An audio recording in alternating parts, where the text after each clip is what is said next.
요한복음 8장 1절에서 12절까지의 말씀을 제가 봉독하도록 하겠습니다. 예수는 감난산으로 가시니라. 아침에 다시 성전으로 들어오시니 백성이 다 나아오는지라. 앉으사 그들을 가르치시더니 서기관들과 바리새인들이 음행 중에 잡힌 여자를 끌고 와서 가운데 세우고 예수께 말하되 선생이여 이 여자가 간음하다가 현장에서 잡혔나이다. 모세는 율법에 이러한 여자를 돌로 치라 명하였거니와 선생은 어떻게 말하겠나이까? 그들이 이렇게 말함은 고발할 조건을 얻고자 하여 예수를 시험함이러라. 예수께서 몸을 굽히사 손가락으로 땅에 쓰시니 그들이 묻기를 마지 아니하는지라. 이에 일어나 이르시되 너희 중에 죄 없는 자가 먼저 돌로 치라 하시고 다시 몸을 굽혀 손가락으로 땅에 쓰시니 그들이 이 말씀을 듣고 양심의 가책을 느껴 어른으로 시작하여 젊은이까지 하나씩 나가고 오직 예수와 그 가운데 섰는 여자만 남았더라. 예수께서 일어나사 여자 외에 아무도 없는 것을 보시고 이르시되 여자여 너를 고발하던 그들이 어디 있느냐? 너를 정죄한 자가 없느냐? 대답하되 주여 없나이다. 예수께서 이르시되 나도 너를 정죄하지 아니하노니 가서 다시는 죄를 범하지 말라 하시니라. 예수께서 또 말씀하여 이르시되 나는 세상의 빛이니 나를 따르는 자는 어둠에 다니지 아니하고 생명의 빛을 얻으리라. 아멘. 세상의 빛으로 오신 예수님이라고 하는 제목으로 주의 말씀을 증거하도록 하겠습니다. 오늘 본문의 말씀을 읽어도 은혜가 되죠, 맞죠? 읽어도 은혜가 되는 말씀입니다. 여러분, 오늘이 대강절 또는 대림절 또 강림절 이렇게 이제 부르는 절기인데요. 한국에서는 이렇게 여러 가지로 부른답니다. 독일에서는 뭐라고 부르죠? 아드벤투스 해가지고 오다라고 하는 라틴어에서 이제 유래한 말이에요. 그래서 이 시기는 이제 오래전부터 교회들이 예수님의 초림을 기억하고 생각하면서 이미 예수님께서 초림하셨으니까 이제는 우리는 뭘 기다립니까? 예수님의 재림을 이제 기다리는 거예요. 초림하신 예수님께 감사와 찬양을 올려드리고 이 땅에 구원하시기 위해서 오신 그 주님을 우리가 마음에 품고 이제는 그 구원을 완성하시기 위해서 오시는 그 예수님을 이제 기다리는 그런 시간으로 이제 교회들이 지켜요. 근데 이제 예수님께서 이 땅에 어떻게 하기 위해서 오셨는가라고 하는 그런 내용을 가지고 오늘 말씀을 한번 같이 보기를 원합니다. 예수님께서 이 세상에 육신을 입고 이 땅에 오셨습니다. 세상 모든 사람들이 이제 성탄절을 축하하고 기다리고 있죠. 여러분, 예수님께서 왜 이 땅에 오셨습니까? 이 세상을 심판하시기 위해서 오시지 않으셨습니다. 세상을 구원하시기 위해서 예수님께서 오셨죠.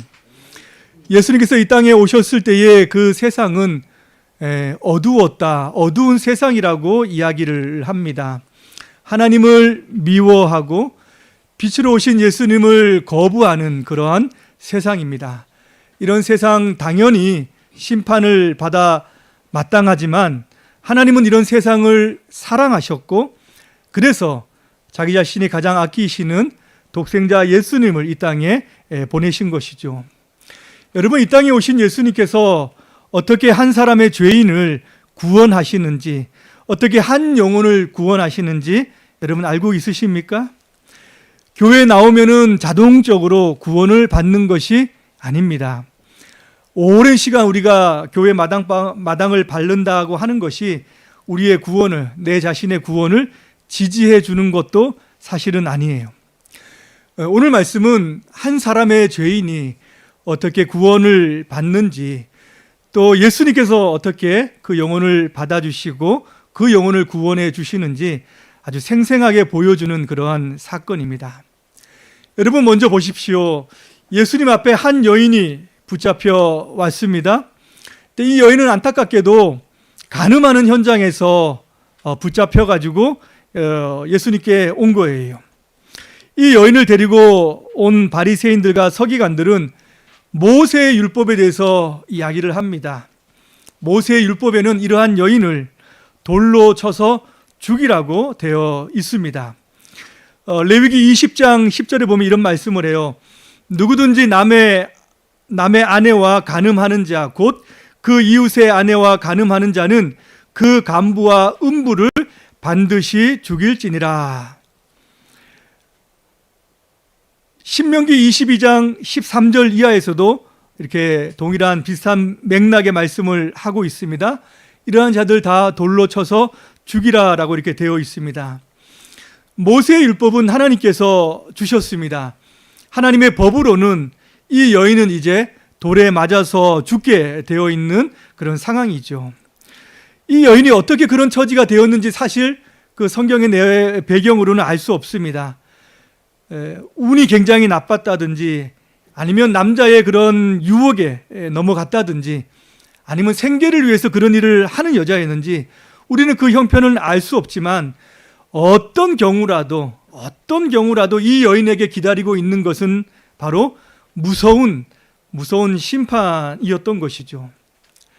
그런데 이 여인을 데리고 온 이 서기관들과 바리새인들의 의도는, 그들의 동기는 다른 데 있었어요.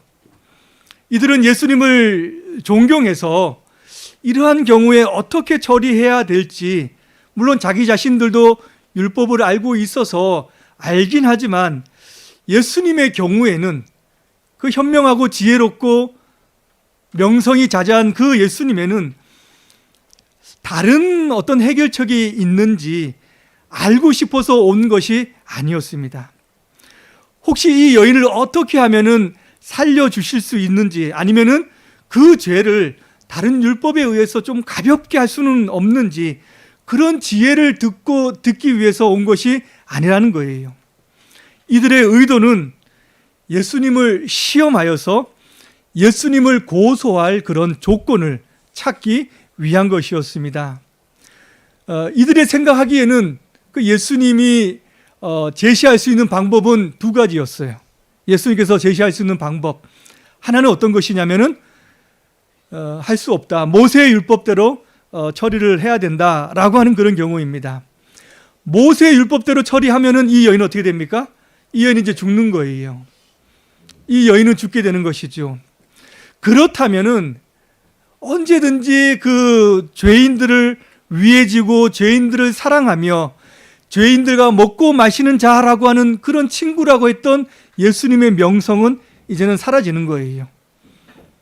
예수님이 죄인들의 친구라고 들었는데 어쩔 수가 없구나, 그분도 뭐 할 수 없는 분이구나라고 하는, 그를 믿고 따랐던 많은 사람들은 결국 실망해서 돌아갈 것이었습니다. 그리고 예수님 때문에 평소에 어려움을 당했던 그 바리새인과 서기관들은 자신의 권위가 대신에 올라가는 것이죠. 맞죠? 회복되는 것입니다. 또한 당신은 로마의 지배하에 있었지 않습니까? 유대인들에게는 로마는 모든 자치권을 다 주었어요. 한 가지만 빼고 사람을 죽이는 그 권한은 로마 총독에게 있습니다. 나머지는 다 자기들이 알아서 할 수 있도록 자치권을 주었던 거죠. 만약에 예수님의 그렇게 한 처리는 사실 로마법에도 위배가 되는 거예요. 그래서 로마 법정에 고소할 조건이 만들어지게 되는 것입니다. 그 다른 하나는 이 여인을 풀어주는 거예요. 이 여인을 풀어주는 것. 이것은 어떻습니까? 모세의 율법에 반대가 되는 경우죠. 맞죠? 명시적으로 기록된 그 하나님의 율법의 말씀을 사실은 반대할 수가 없는 거예요. 그럴 만한 특별한 경우는 없습니다. 어떤 상황을 변명하든지 예수님께서 그 여인의 마음을 헤아리든지 뭐 그렇게는 할 수 있지만 그 명시적인 하나님의 율법은 반대할 수가 없다는 거예요. 예수님께서 모세의 그 율법을 정면으로 부인한다면은 더 이상 예수님은 하나님의 선지자 또는 하나님의 사람, 하나님의 선생 이렇게 율법에 대해서 높여졌던 그 명성도 사실은 사라지는 거죠. 그리고 명백하게 하나님의 말씀에 반대되는 그런 결론을 내렸기 때문에 종교 법정에다가 예수님을 세울 수가 있는 조건이 만들어지는 거예요. 이런 경우든 저런 경우든 이 바리새인의 그 마음에는 어떤 경우든 예수님은 이제 올무에 걸려들겠다라고 하는 생각을 가지고 이 여인을 데리고 온 것입니다. 그리고 이 여인은 어쨌든 예수님의 이런 저런 선택에 따라 가지고 자신의 목숨을 잃을 수도 어려워질 수도 있는 그런 형편에 놓여져 있는 것이죠. 여러분, 예수님께서는 과연 어떤 해결책을, 어떤 말씀을 지금 그들에게 제시를 했을까요? 예수님은 그들이 얘기하는 것에 대해서 뭐라고 말씀하시지 않고 그냥 허리를 굽혀서 땅바닥에 무엇인가 손가락으로 지금 기록하셨습니다. 그 내용이 무엇인지는 사실 아무도 몰라요. 성경에서 이제 말씀을 하지 않기 때문에. 성경을 연구하는 많은 사람들은 뭐 이런 걸 썼을 것이다, 저런 것을 썼을 것이다 다 이야기를 합니다. 하는데 근데 명백하게 어떤 말씀이다라고 하는 것은 사실 알 수는 없는 거죠. 근데 예수님께서 말씀하시지 않으니까 계속해서 그들은 예수님께 대답을 종용했던 것이죠. 예수님께서는 그들을 향해서 뭐라고 말씀을 하십니까? 너희 중에 죄 없는 자가 먼저 돌로 치라라는 그런 말씀을 하셨습니다. 여러분, 이게 무슨 말씀일까요? 언뜻 생각하기에는 정말 좋은 아이디어다라는 생각을 우리는 가집니다. 위기에 처한 이 여인도 살려주고 자신을 모함하는 이들에게서도 벗어날 수 있는 정말 좋은 계획이 아닌가라는 그런 예수님의 번뜩이는 재치와 지혜가 아닌가라는 생각을 하게 돼요. 그런데 그렇게 생각하면은 이 여인의 죄를 그냥 가볍게 여기고 관가하는 것이 될 수도 있습니다. 예수님께서 그 죄를 가볍게 여기시는 것일까? 아무리 위기에 처한다 하더라도 어떻게 죄인을 묵과하실 수 있는가라는 그런 생각을 우리는 해야 됩니다. 그렇다면 이 말씀은 죄 없는 자가 먼저 돌로 치라. 죄 없는 자. 우리 모두 다 죄인이지.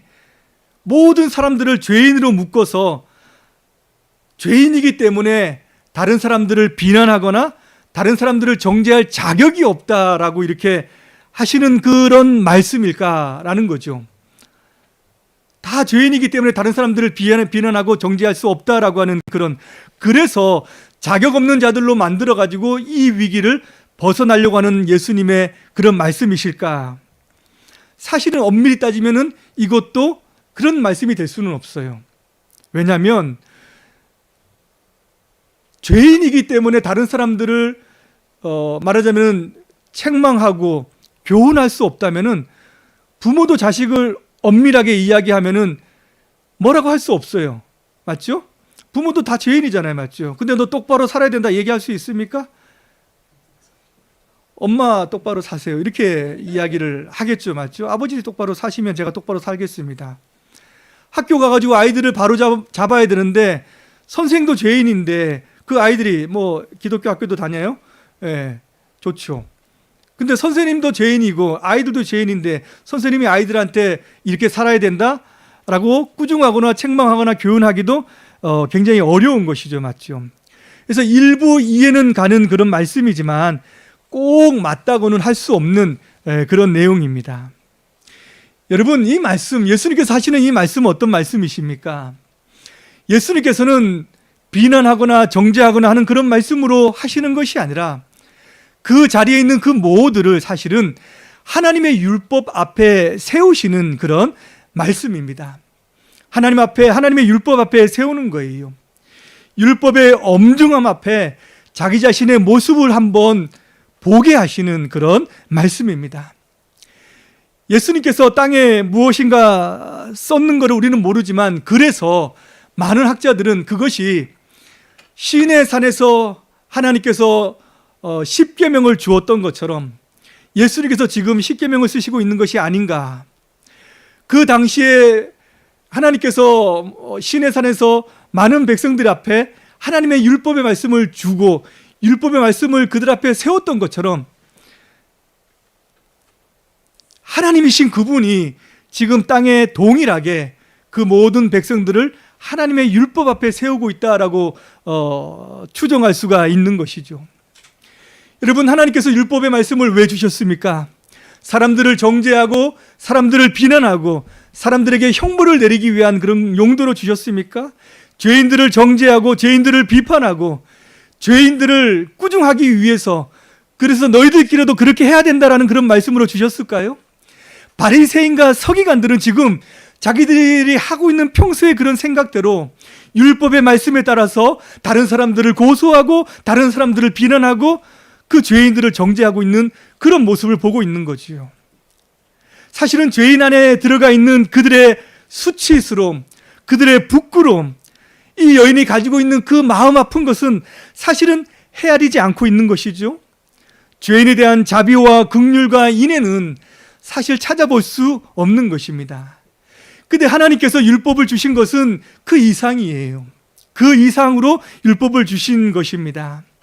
그들의 양심을 찌르고 하나님 앞에서 자기 자신이 어떤 존재인지를 사실은 확인하게 하시는 그런 말씀이죠. 우리 자신이 하나님 앞에서 정말로 올바르게 설 수 없는 자들인 것을, 우리 자신이 하나님 앞에서 부족한 자인 것을, 법이 제정되었기 때문에 우리의 모든 행동들은 이제 법 앞에서 헤아려지기 때문에 이제는 죄가 되는 것이고, 그 법이 없을 때는 모든 행동들이 사실은 죄인지 아닌지 헤아릴 수 없는 것입니다.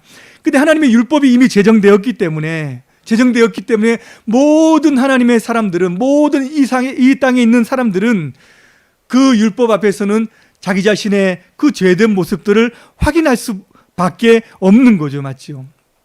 이 여인의 경우나 예수님을 모함하고 예수님을 비난의 구실을 찾기 위해서 오는 이 바리새인과 서기관들, 모두 하나님의 율법 앞에서는 부족한 자요, 연약한 자요, 죄된 자라고 하는 것을 예수님께서는 지금 그들을 가르쳐주고 있는 겁니다. 너희들 중에 죄 없는 자가 먼저 돌로 치라라고 하는 말씀은 우리들 자신들의 죄된 모습을, 참 모습을, 내면의 깊은 모습을 하나님의 율법의 말씀 가운데에서 낱낱이 대면하게 하시는 그런 말씀이에요. 예수님께서 왜 이 율법의 말씀을 그들 앞에 세우는 것일까요? 왜 그렇게 꼭 하시는 것일까요? 하나님의 율법 앞에 정직하게 선 자들, 예수님께서 말씀하신 그 율법을 가지고 자기의 마음과 자기의 양심에 철저하게 부딪히는 자들은 절망할 수밖에 없는 거예요. 절망할 수밖에 없습니다. 자신의 비참한 모습을 볼 수밖에 없는 거예요. 이게 진실로 하나님의 말씀이고, 이 말씀이 하나님께서 우리에게 주신 철저한 율법의 말씀이고, 하나님 나라의 헌법이라고 한다면은 이 말씀 앞에 섰을 때에 내 자신은 고개를 떨굴 수밖에 없는 것이고, 주님 앞에서 아무것도 내세울 수 없는 그런 존재인 것을 고백할 수밖에 없는 거죠. 맞죠? 철저하게 무너질 수밖에 없습니다. 다른 사람들을 정죄하고 비난하고 꾸중하기 전에 내 자신의 인생을 먼저 바라보면서 도리어 내 스스로가 절망할 수밖에 없는 것이죠. 예수님께서는 철저히 절망하기를 원하는 겁니다. 그래서 우리 모두에게는 소망이 없다라고 하는 것을 발견하고, 내 인생의 소망이 우리에게는 없구나라고 하는 것을 생각하면서 그 구원의 소망을 하나님께로 두기를 원하는 것이죠. 우리 인간 스스로에게는 어떤 의가 없구나, 어떤 진리가 없구나, 작은 생명도 없구나라고 하는 것을 알고, 모든 구원의 능력이 되신 하나님 아버지만을 바라보면서 의지하고 신뢰하게 하기 위한 의미가 바로 율법 앞에 세우신 예수님의 마음이었던 것입니다. 누군가를 먼저 정죄하기 전에, 누군가를 먼저 비난하기 전에 너희들이 먼저 하나님의 율법 앞에 하나님의 말씀 앞에 너희 자신들을 한번 철저하게 헤아려 보고 절망하라는 것이죠. 여러분, 예수님의 이 말씀 앞에 사람들은 어떻게 반응을 했습니까? 이 반응에 따라서 결과는 달라지게 됩니다. 사람들은 자신의 양심의 가책을 받아서 어른부터 시작해가지고 젊은이까지 한 사람씩 한 사람씩 그 자리를 지금 떠나고 있죠. 권위 있는 예수님의 그 말씀 앞에 양심의 가책을 받지 않을 사람은 없을 것 같아요. 그 철저한 그 권위의 말씀 앞에서 정말 양심의 가책을 받지 않을 사람은 없을 것입니다.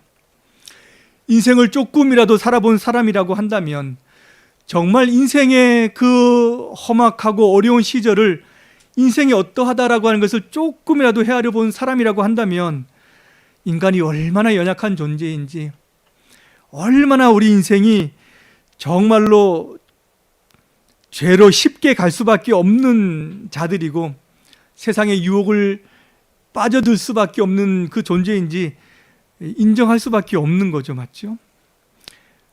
그래서 예수님의 그 말씀 앞에서 그 자리를 회피해서 도망갈 수밖에, 그 자리를 떠날 수밖에 없을 것입니다. 그래서 오늘 말씀에 보면은 어른으로부터 시작하여라고 하는 그런 말씀을 하고 있죠. 인생을 많이 살아본 사람들은 그것을 알기 때문에 그 자리를 먼저 떠날 수밖에 없다라고 하는 것을 이야기하는 것입니다. 근데 여러분, 예수님께서는 그들이 양심의 가책을 받고 그 자리를 떠나시기를 원하셨던 것은 아니에요. 그 말씀을 듣고 다 도망가기를 원하셨던 것은 아닙니다. 사람들이 하나님의 말씀 앞에서 양심의 가책을 받고 자기 자신이 죄인임을 인정하는 자들마다 그러면 어떻게 해야 되냐고, 하나님의 율법의 말씀 앞에서 우리가 양심의 가책을 받고 우리 또한 하나님 앞에서 죄인이라고 한다면은 어떻게 해야 되냐고 사실은 예수님께 물어야 하는 것이죠. 여러분, 죄와 직면해가지고 가장 안타까운 일은 그 자리를 회피하는 것입니다. 자기 자신이 양심의 찔림이 오고 양심의 가책이 오고 하나님의 말씀 앞에서 자기 자신이 어려운 심정을 가지고 있는데 그것을 그냥 회피해 가는 것, 그것을 그냥 벗어나고자 하는 마음이 사실은 가장 안타까운 마음입니다. 그 순간에 수치심을 가리는 것으로 그냥 만족해버리는 것, 그것은 자기 자신의 양심을 더 둔하게 만드는 것밖에는 되지 않는 거예요. 그 순간을 모면하는 것, 예수님께서는 그것을 원하셨던 것은 아닙니다. 율법의 그 속박에서 구원해지기 위해서 하나님께서 예수님을 구원자로 보내셨습니다. 그분이 지금 예수님 하나님 그 사람들 앞에 와 계시는 거잖아요. 맞죠? 구원자가 그 앞에 있기 때문에 다른 데로 갈 것이 아니라 양심의 가책을 받은 사람들이 그 죄된 마음을 가지고 주 앞에 나가야 하는 것입니다. 그 양심의 가책과 그 죄된 마음을 그 구원자 앞에 가지 않으면 어디 가서 회개를 받을 수 있겠습니까? 사랑하는 성도 여러분, 인생의 깊은 절망 가운데에서 주님 앞에 나아본 경험이 있는 분이라고 한다면은 인생의 고통과 자기 자신의 양심의 어려움과 그 죄된 마음 때문에 정말 예수님 앞에 나아본 경험이 있는 사람이라고 한다면은 그 사람들은 인생의 실패자가 절대 아닙니다. 사실은 성공자인 것이죠. 우리 인생에 우리는 고단함 때문에 주님 앞에 나옵니다. 그러나 또 죄의 아픔 때문에 우리가 나오지 않습니까? 와가지고 십자가 앞에서 우리가 울어보기도 하고 애통해 본 경험이 있다면은 우리의 죄 때문에, 우리의 양심의 찔림 때문에 주 앞에 나와본 경험이 있다면은 그 사람들이야말로 정말로 참된 신앙의 올바른 길을 발견한 것이죠.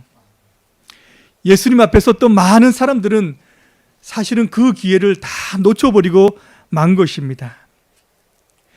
여러분, 예수님 앞에 지금 이제 누구만 남아있는 겁니까? 예수님 앞에 남아있는 사람은 이 여인 혼자뿐입니다.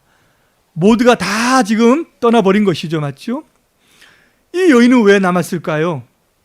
이 여인은 왜 지금 가지 않고 있는 것입니까?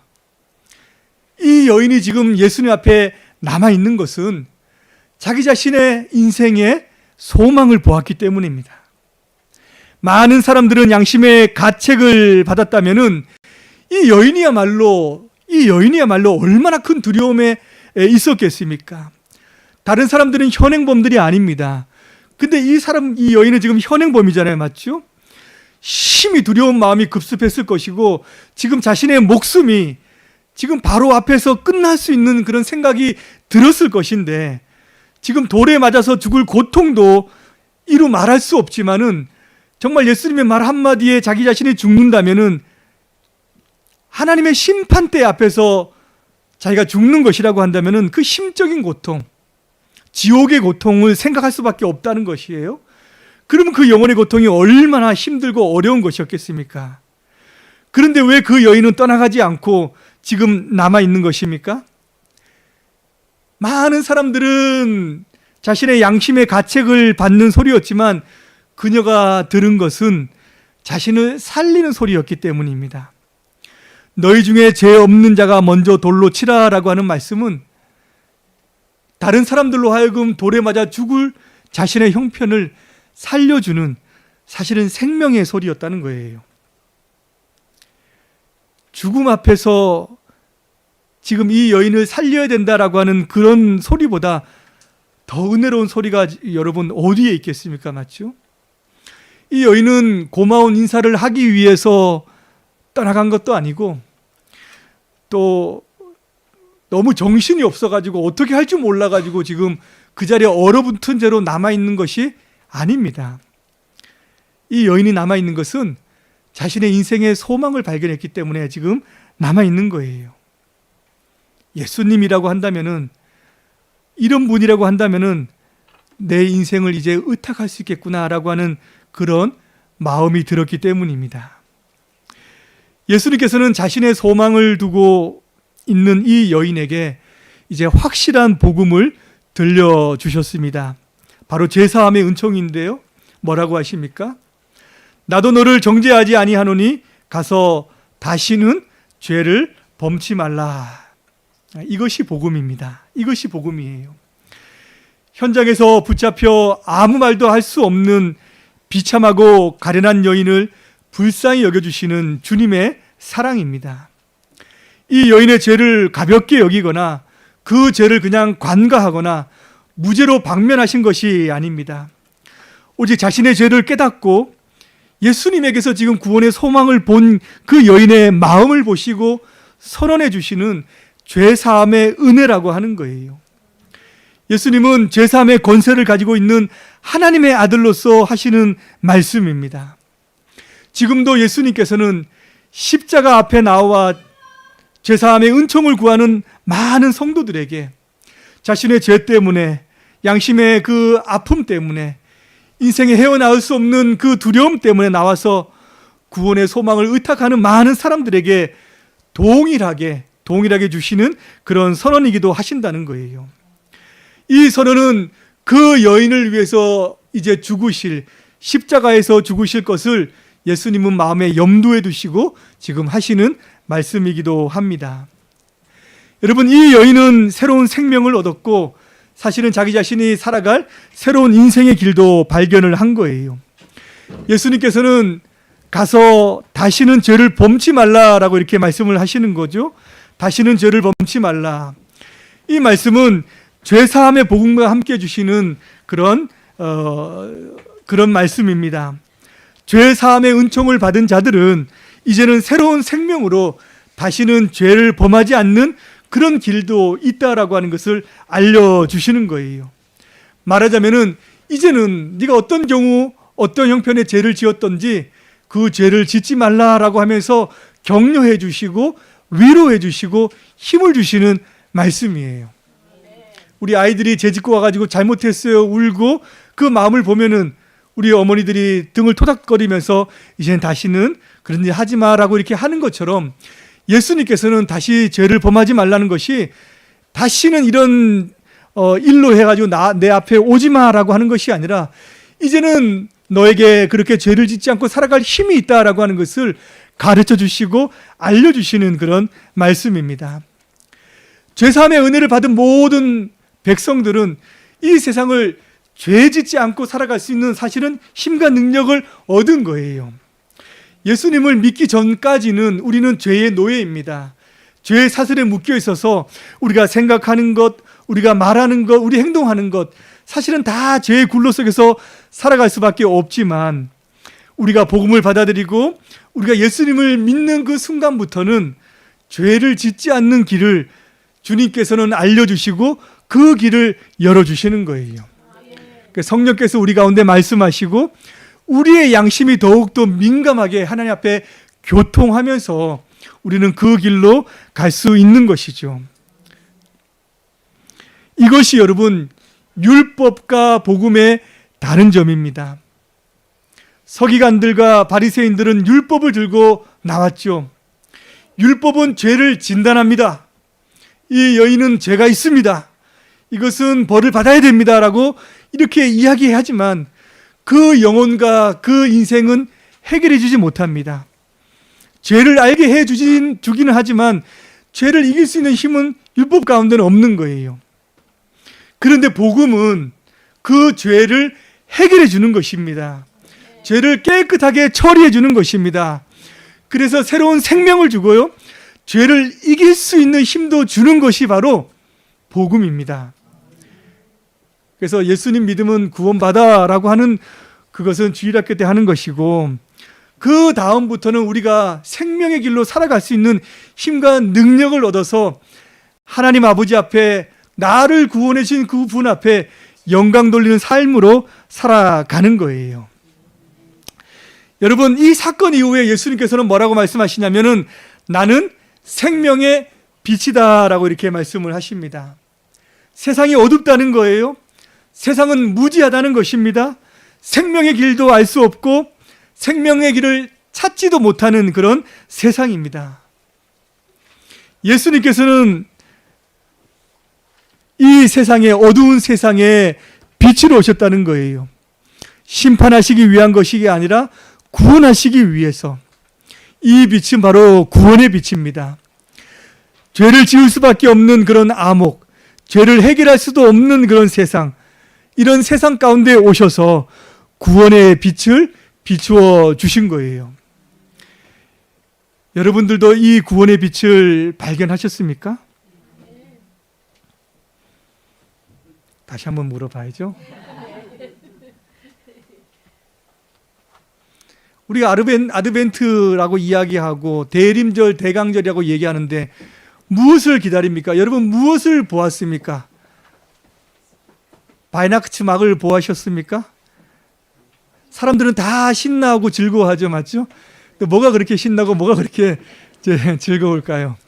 장사하는 사람들은 돈 벌어서 즐겁고, 아이들과 함께 시간 보내면서 글루바인 마시면서 얘기할 수 있어서 좋은가요?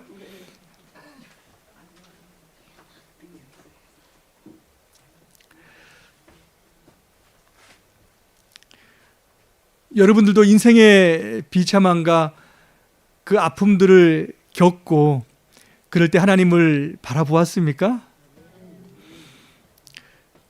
십자가에서 자신의 피를 쏟으심으로 말미암아 죄인들을 대신하여서 하나님의 진노와 형벌을 받으신 그분의 음성을 듣고 그분의 손을 여러분 잡으셨습니까?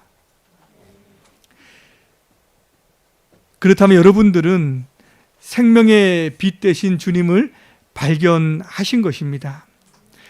예수님께서는 나를 따르는 자는 어두움에 다니지 아니하고 생명의 빛을 얻으리라 라고 이렇게 말씀을 하셨습니다. 여기서 따른다는 것은 예수님을 믿는 것을 이야기하고 그분에게 소망을 두는 것을 이야기하고 그분의 빛됨을 인정하고 자신의 모든 인생을 의탁하는 것을 이야기합니다. 그렇게 따르는 자들의 결과는 바로 생명이다라고 이렇게 말씀을 하는 것이죠. 오늘 말씀을 맺겠습니다. 예수님의 구원은 사회적으로 가난하고 억압받는 자들을 위해서 오신 그런 사회 해방이 아니고요. 또 신분의 철폐와 오랜 그런 악습을 꺼내서 자유를 주는 그런 자유의 구원도 사실은 아닙니다. 한 비참한 죄인을 주님 앞으로 돌아오게 하며 새로운 생명을 주는 그런 구원이라는 거예요. 주님은 이 어두운 세상에, 이 어두운 그런 암흑과 같은 그런 세상 가운데에 구원의 빛으로 오셨고 구원의 빛으로 지금도 세상을 비추고 있으십니다. 여러분, 평생에 이 빛을 따르시고 생명을 얻어 나가시는 축복된 여러분의 생애 되시기를 바랍니다. 네, 기도하겠습니다. 하나님 아버지, 대림절, 강림절이라고 사람들은 이야기하며 즐거워하고 축제의 분위기로 이 한 달을 보내는데 무엇 때문에 그렇게 기뻐하고 무엇 때문에 그렇게 즐거워합니까? 하나님 아버지, 예수님께서 이 땅에 오신 것은 생명의 빛을 주시기 위함입니다. 자신의 죄 때문에 힘들어하고 두려워하고 돌에 맞아 죽을 수밖에 없는 그런 형편과 처지 가운데에서 그 여인의 고통과 어려움들을 헤아리며 그 모든 죄악들을 십자가에서 용서해 주시고 이제 다시는 죄를 짓지 않고 생명의 길로 살라라고 하는 그런 말씀을 전해주시기 위해서 이 땅에 오셨고 우리는 그 복음의 빛을 받아들인 줄을 믿습니다. 이 한 달 동안의 기간들을 더욱더 주님께서 오신 그 십자가의 구원을 헤아리고 또 다시 오실 주님을 기억하며 기대하며 살아가는 귀하고 복된 시간들 될 수 있도록 하나님 인도해 주시옵소서. 감사드리며 예수님의 이름으로 기도드리옵나이다. 아멘.